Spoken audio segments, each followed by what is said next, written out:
Hey, it's Michelle at Counseling Recovery, and today I'm going to talk about how to keep anger constructive. And there's just a lot of hurt and anger going back and forth, and some of it's productive and some of it isn't. And I want to support you in doing it in a way that doesn't make you feel bad and doesn't create more pain for the other person. First thing I want to say is sometimes it kind of blows my mind that people get into some really heated discussions with people they don't even know.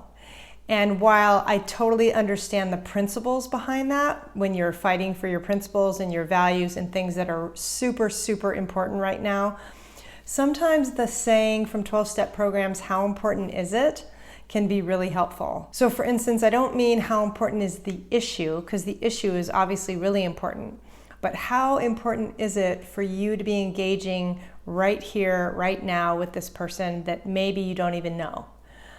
Because sometimes we have to really ask ourselves, where do we have these conversations and where can we possibly opt out of these conversations because they're not fruitful or because they're with people that don't understand us.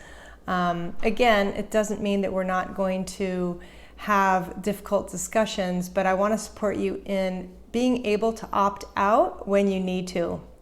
And sometimes for me, if it's a political thing and I'm on the other side of someone else, I'm not going to really participate in that because I don't want to get into a match online. It's just not worth my energy. But at the same time, it's really important for us to honor how we feel. The next thing is be mindful when you are interacting on social media, because I think a lot of times people forget that there's a person on the other end of that message.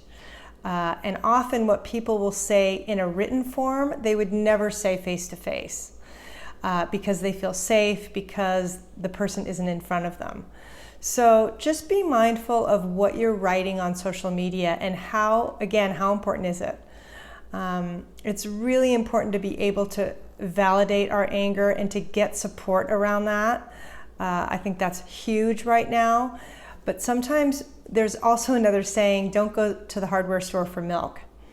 And it's a really popular 12-step saying, and what that means is don't go to people for support that you know are not going to give it or are going to have totally different point of view than you, because trying to get them to see your point of view is probably not going to be a great use of your energy and time. Now, that doesn't mean you can't fight for what you want and advocate for yourself and your own beliefs. I just want to support you in doing that in a way that isn't destructive. Because I think one of the things that happens when we're really angry is we tend to demonize the other person and their belief system because it's different than ours. And let's face it, right now, it's really, really hard to do that because the issues are so big. I think it's really, really important, though, to be able to handle ourselves in a way that is respectful and that also we know where to go to get support, because everybody needs a tribe right now. And if you don't have your tribe, I think it's really, really important to find one.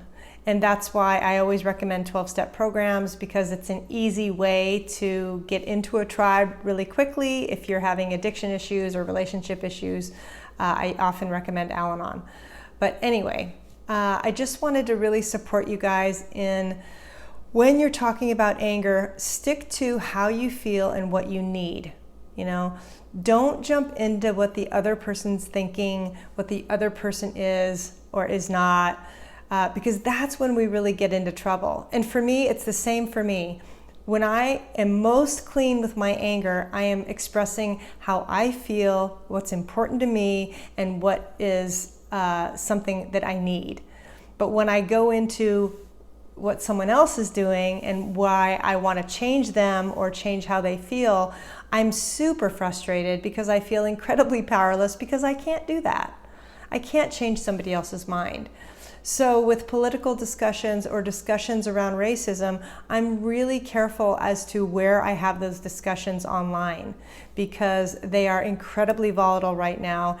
And while I am going to stand up for what I believe in, I also want to be mindful not to get into destructive conversations that don't go anywhere. So I hope that helps you.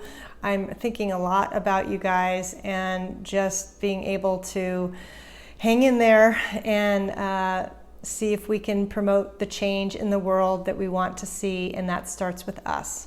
I do have a free email course on anger. If that is something you're interested in, I'll put the link in the description of this post. So I'm just thinking about you guys. Please stay safe and take care. Bye.